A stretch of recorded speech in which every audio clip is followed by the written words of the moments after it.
au bord de la réserve de Kruger. Où la nature sauvage rencontre la tranquillité, l'impensable s'est produit. Une lionne, accompagnée de ses deux petits, est apparue sur la terrasse en bois de la cabane blanche de Sophie, implorant de l'aide dans des circonstances désespérées. Que feriez-vous si la créature la plus dangereuse d'Afrique plaçait sa confiance en vous? Voici une histoire d'une confiance extraordinaire qui transcende les frontières naturelles, une décision qui pourrait changer une vie entière. Partons ensemble à la découverte de ce voyage remarquable. La lumière de l'aube filtrait à travers la canopée verdoyante, illuminant la cabane en bois blanc de Sophie Dubois. À 32 ans, elle avait trouvé la paix dans sa vie isolée, dans la zone tampon du parc national de Kruger, en Afrique du Sud. Chaque matin, Sophie suivait une routine immuable. Prendre un café sur la large terrasse, observer la nature s'éveiller, son appareil photo toujours à portée de main. Un matin du début d'octobre, alors que les pluies printanières avaient rendu le paysage encore plus vert, Sophie aperçut la lionne pour la première fois. Elle émergea à la lisière de la clairière autour de la maison, son pelage doré tacheté de noir se fondant parfaitement dans l'herbe jaune et les buissons. Sophie se figea, une gorgée de café en suspens, prenant soin de ne pas faire de mouvements brusques qui pourraient effrayer l'animal. Lentement, elle saisit son appareil photo et captura une série de clichés alors que la lionne scrutait les environs avec des yeux intelligents et alertes, avant de disparaître dans les broussailles. L'épisode dura moins d'1 minute, mais emplit Sophie d'une joie indescriptible. Les lions sont des créatures extrêmement prudentes, s'approchant rarement des habitations humaines, bien qu'ils soient assez communs dans les étendues sauvages d'Afrique. Qu'une lionne s'aventure près de la cabane était extraordinaire.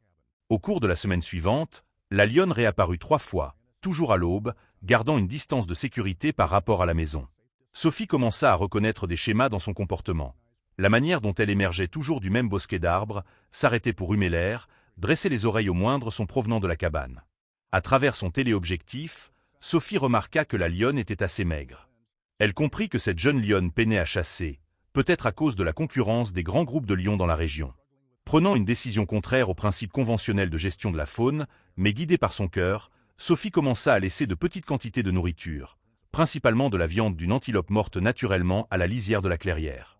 Elle la plaçait assez loin de la cabane pour ne pas effrayer la lionne, mais suffisamment près pour pouvoir l'observer depuis la terrasse. Les premières offrandes disparurent pendant la nuit, probablement prises par des caracals ou des hyènes.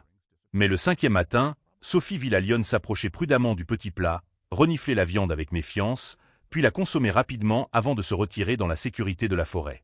Nourrir la lionne devint une partie de la routine de Sophie. Elle veillait à ne pas fournir trop de nourriture, juste assez pour compléter le régime naturel de la lionne, sans le remplacer.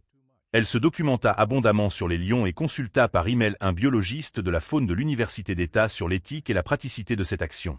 Sophie suivit scrupuleusement les conseils reçus. Parfois, elle laissait de la nourriture, parfois non. Elle n'essaya jamais d'approcher la lionne ou de l'encourager à se rapprocher de la cabane. Leur relation, si l'on pouvait l'appeler ainsi, était basée sur un respect mutuel et une distance maintenue. Alors qu'octobre cédait la place à novembre et que les pluies printanières rafraîchissaient les prairies, les visites de la lionne devinrent plus fréquentes. Sophie commença à remarquer des changements subtils dans son comportement. Bien que toujours prudente, elle s'attardait plus longtemps dans la clairière, s'asseyant parfois au faible soleil après avoir fini la nourriture. Une fois, elle resta même lorsque Sophie sortit sur la terrasse, la regardant simplement avec ses yeux ambrés intenses avant de se retirer lentement dans la forêt. Lors de son appel hebdomadaire avec sa sœur, Sophie partagea l'histoire de la lionne. Sa sœur fut émerveillée mais inquiète pour la sécurité de Sophie, qui insista sur le fait qu'il ne s'agissait pas d'un animal domestique, mais d'une créature sauvage qu'elle observait de loin. Après des semaines d'observation, Sophie découvrit que la lionne avait 2 petits. Elle ne les avait jamais vus directement, seulement des empreintes plus petites dans la terre humide à côté de celles de leur mère. Cela renforça le respect de Sophie pour la lionne. Malgré l'acceptation de nourriture humaine, la lionne maintenait une vigilance naturelle, surtout concernant ses petits, comme il se devait. Décembre apporta des pluies plus abondantes et la chaleur humide de l'été africain. Sophie s'inquiétait de la manière dont la lionne et ses petits supportaient les conditions humides. Elle commença à laisser de la nourriture dans un petit abri en bois qu'elle avait construit à la lisière de la clairière, une structure simple à 3 côtés offrant une certaine protection contre les éléments. Janvier apporta une tempête estivale particulièrement violente, avec plus de 45 cm de pluie et des inondations soudaines rendant les déplacements extérieurs dangereux. Pendant 3 jours, Sophie resta à l'intérieur, surveillant constamment les nouvelles sur les dégâts dans la région. Elle s'inquiétait pour la lionne et ses petits, espérant qu'ils avaient trouvé un abri sûr. Lorsque la tempête passa enfin et que le ciel s'éclaircit, Sophie pataugea dans la boue pour placer de la nourriture dans l'abri. À son soulagement, de nouvelles empreintes apparurent le lendemain matin, montrant que la lionne avait survécu à la tempête. Mais quelque chose était différent. Les empreintes semblaient irrégulières, loin du schéma habituel d'approche et de retraite directe, et il n'y avait qu'un seul ensemble d'empreintes. Aucun signe des petites empreintes qui accompagnaient habituellement la mère. Des questions sur le sort des petits hantèrent Sophie toute la journée alors qu'elle éditait des photos et correspondait avec des éditeurs. La réponse vint le lendemain matin d'une manière imprévisible. Sophie était à son bureau lorsqu'un bruit étrange provenant de la terrasse attira son attention. Ce n'étaient pas les sons habituels de la forêt, ni les oiseaux à la mangeoire, ni le vent dans les pins. C'était un son intentionnel, presque comme un grattement à la porte. Se déplaçant prudemment vers la fenêtre, Sophie regarda dehors et fut stupéfaite. La lionne se tenait sur la terrasse en bois blanc, ce qui n'était jamais arrivé auparavant. Mais ce qui la choqua vraiment était ce qui se trouvait au pied de la lionne. Deux petites formes trempées, que Sophie reconnut immédiatement comme étant des lionceaux, l'un d'eux couvert de boue et paraissant immobile. La lionne la regarda droit dans les yeux à travers la fenêtre, ses yeux ambrés semblant exprimer une supplication désespérée. Puis, avec un grognement doux, la lionne recula de quelques pas, tout en continuant de fixer la cabane avec intensité. L'esprit de Sophie s'emballa. Cela allait à l'encontre de tout ce qu'elle savait sur le comportement des animaux sauvages. Une lionne devrait protéger ses petits dans une tanière sûre, pas les amener à une habitation humaine. Quelque chose de grave se passait. Se déplaçant lentement pour ne pas effrayer la lionne, Sophie ouvrit la porte juste assez pour voir les lionceaux plus clairement. L'un bougeait, léchant le visage de l'autre. L'autre restait immobile, sauf pour le léger soulèvement de sa petite poitrine. L'une de ses pattes arrière était tordue à un angle anormal, et du sang séché maculait la fourrure autour d'une blessure. La lionne restait à l'extrémité de la terrasse, le corps tendu, les oreilles aplaties, visiblement mal à l'aise d'être si près de la maison, mais refusant d'abandonner son petit blessé. Réalisant que la lionne cherchait de l'aide, Sophie sentit les larmes lui monter aux yeux. Cette créature sauvage, suivant un instinct incompréhensible, avait amené son petit blessé à la seule source d'aide potentielle à des kilomètres à la ronde, la femme qui l'avait nourri au cours des derniers mois. Le premier appel de Sophie fut pour le docteur David Leroux, un ami vétérinaire. Après avoir entendu la situation, il confirma que ce comportement était sans précédent, mais que le temps était critique. Si la lionne avait vraiment amené son petit à la porte de Sophie, l'état du lionceau pouvait être grave. Avec les conseils de David par téléphone, Sophie se prépara pour une tâche impensable, approcher une lionne sauvage et son petit. Munie de gants en cuir épais, d'une serviette douce et d'une cage de transport, elle se prépara pour la tâche à venir. Elle plaça une petite quantité de nourriture à l'autre extrémité de la terrasse, espérant distraire la lionne brièvement. La lionne observa avec une concentration intense alors que Sophie sortait lentement de la cabane, son langage corporel montrant à la fois de la peur et une étrange détermination. Alors que Sophie s'approchait progressivement du lionceau blessé, la lionne grogna doucement dans sa gorge, mais ne chargea pas ni n'attaqua. Au lieu de cela, elle faisait les 100 pas anxieusement à l'extrémité de la terrasse, son regard alternant entre le lionceau et l'humaine qui s'approchait. Avec des mains tremblantes, Sophie enroula doucement la serviette autour de la petite forme sans défense du lionceau. Il ne résista pas, les yeux fermés, la respiration laborieuse. La lionne émit un son rauque et déchirant qui brisa le cœur de Sophie, mais elle n'intervint toujours pas. Plaçant le lionceau enveloppé avec précaution dans la cage de transport, Sophie recula vers la porte de la cabane. La lionne suivit de quelques pas, émettant toujours des sons de détresse, puis s'arrêta, semblant partager entre suivre son petit et se retirer dans la sécurité de la forêt. Le trajet de 3 heures jusqu'au centre de récupération de la faune de Kruger fut tendu et périlleux. Les routes principales avaient été dégagées, mais les flaques et les routes boueuses rendaient la conduite dangereuse, et les chemins menant de la cabane de Sophie à l'autoroute étaient presque impraticables. Tout au long du voyage, elle parlait doucement à la cage sur le siège passager, où le lionceau restait immobile, sauf pour une respiration superficielle. Sophie suppliait le lionceau de continuer à se battre, ne voulant pas rompre la promesse implicite à la mère qui lui avait confié son petit. Le docteur Martin, un vétérinaire du centre, avait été prévenu et le personnel était prêt lorsque Sophie arriva. Le lionceau, confirmé comme étant un mâle et estimé à environ 3 mois, fut immédiatement emmené pour un examen et un traitement d'urgence. Après 2 heures en salle de traitement, le vétérinaire revint avec des nouvelles. Le lionceau avait une fracture complexe du tibia et de la fibula, ainsi que des signes d'hypothermie et de malnutrition. Mais il était jeune et, malgré tout, assez robuste. Le médecin pensait qu'il survivrait, mais la récupération serait longue, et il y avait une incertitude considérable quant à savoir s'il pourrait être relâché dans la nature après une blessure aussi grave et un contact prolongé avec les humains pendant sa récupération. Sophie pensa à la lionne, peut-être encore en train de patrouiller près de sa cabane, attendant le retour de son petit. Elle avait promis de le ramener, mais elle comprenait maintenant que cette promesse pourrait ne pas être réalisable. Dans les semaines qui suivirent, Sophie partagea son temps entre la cabane et le centre de la faune, faisant le trajet de 3 heures tous les quelques jours pour vérifier les progrès du lionceau. Elle avait commencé à l'appeler Léo dans son esprit. Le lionceau répondait bien au traitement. La jambe cassée guérissait correctement dans son petit plâtre, et son poids augmentait régulièrement grâce au régime spécialisé fourni par le personnel du centre. Pendant ses visites, Sophie observait les procédures rigoureuses suivies par le personnel de réhabilitation pour minimiser l'attachement humain, utilisant des équipements d'alimentation spéciaux pour empêcher Léo d'associer les humains à la nourriture, limitant les contacts directs et l'exposant aux éléments et sons naturels de son environnement d'origine. Mais malgré ces précautions, il devint de plus en plus clair que l'âge jeune de Léo au moment de la blessure, combiné à l'intervention humaine prolongée nécessaire à sa récupération, affectait sa trajectoire de développement. Bien qu'il conservât de nombreux instincts sauvages, il ne montrait pas la réponse de peur envers les humains nécessaire pour une réintégration réussie dans la nature. Léo approchait d'une fenêtre de développement critique, expliqua le docteur. Whittaker, lors de la visite de Sophie fin février, alors qu'ils observaient Léo explorer prudemment une zone clôturée, sa jambe autrefois cassée supportant désormais son poids avec seulement une légère boiterie. Les prochaines semaines détermineraient si la réhabilitation pour une libération restait une option viable. Sophie hocha la tête, observant le jeune lion avec des émotions mitigées. Une partie d'elle voulait désespérément que Léo retrouve pleinement sa nature sauvage pour pouvoir le ramener à sa mère comme promis. Une autre partie, qu'elle reconnaissait à contre-cœur même pour elle-même, s'était attachée au lionceau aux oreilles dressées et au pelage tacheté. Dans les jours et semaines qui suivirent, Sophie continua de surveiller Léo au centre tout en maintenant sa relation avec la lionne, qui visitait encore régulièrement sa cabane. La lionne s'asseyait sur la terrasse pendant des heures, comme si elle attendait, émettant parfois de petits appels déchirants dans la nuit. À la mi-mars, alors que les premiers signes de l'automne commençaient à apparaître dans l'air, le personnel du centre de la faune rendit son évaluation finale des perspectives de réhabilitation de Léo. Après consultation avec des experts de 3 autres établissements, la conclusion était claire. Léo avait développé un niveau d'habituation aux humains qui le rendait inadapté à une libération. Bien que Sophie s'y soit mentalement préparée. Entendre ce verdict officiel la plongea dans une vague de tristesse. Alors, que se passe-t-il maintenant?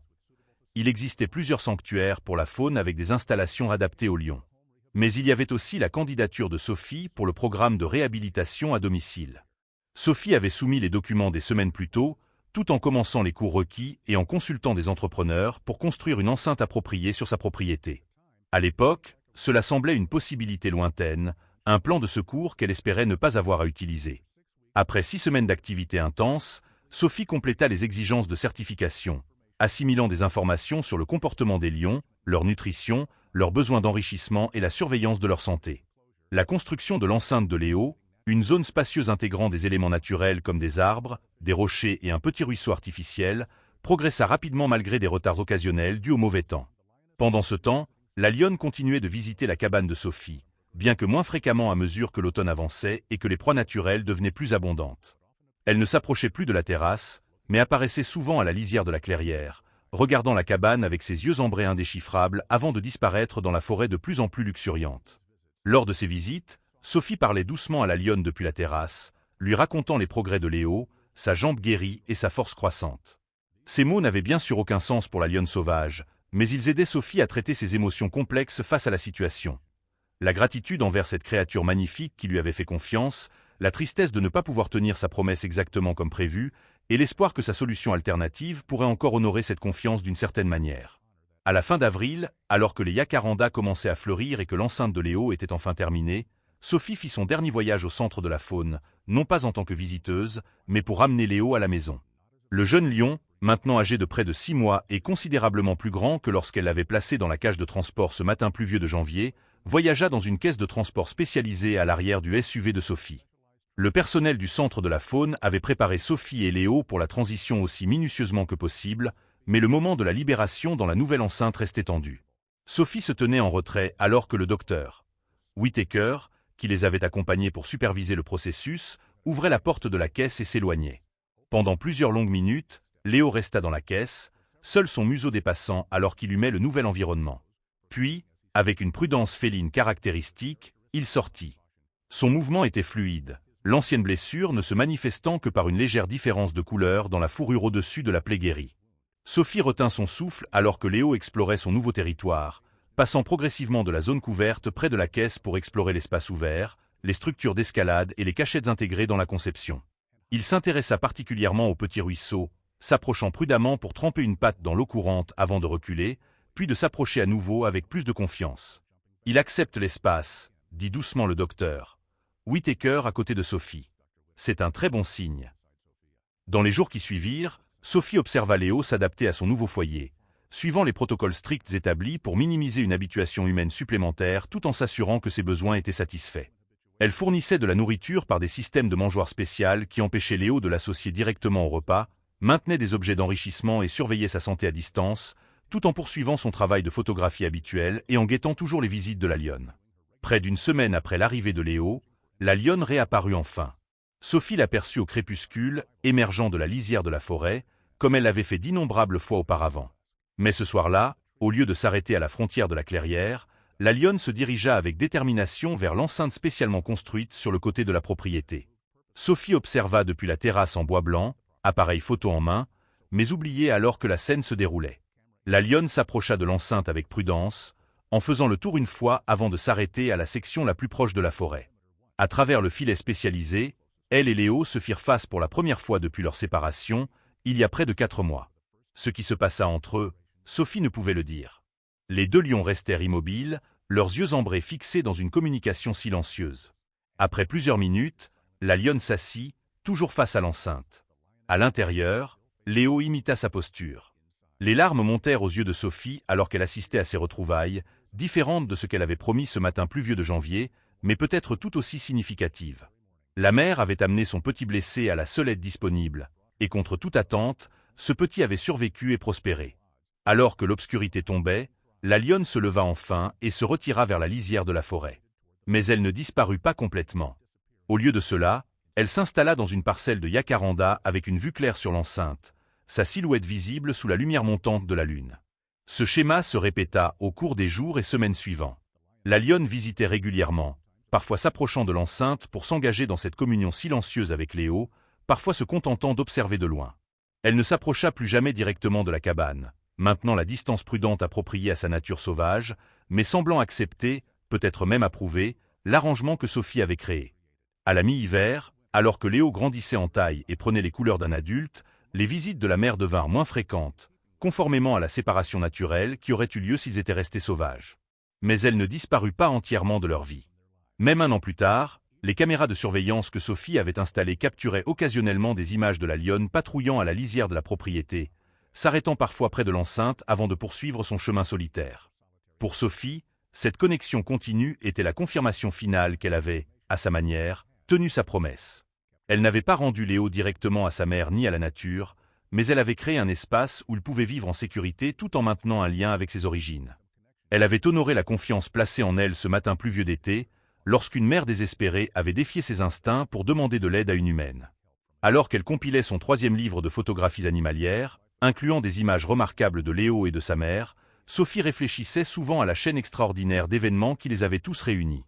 Son simple geste de laisser de la nourriture pour une lionne affamée avait initié une relation qui remettait en question les frontières conventionnelles entre le sauvage et le domestique, entre l'intervention humaine et les processus naturels. Ce n'était pas une solution parfaite. Rien impliquant l'intersection complexe de l'existence humaine et de la faune ne pouvait l'être.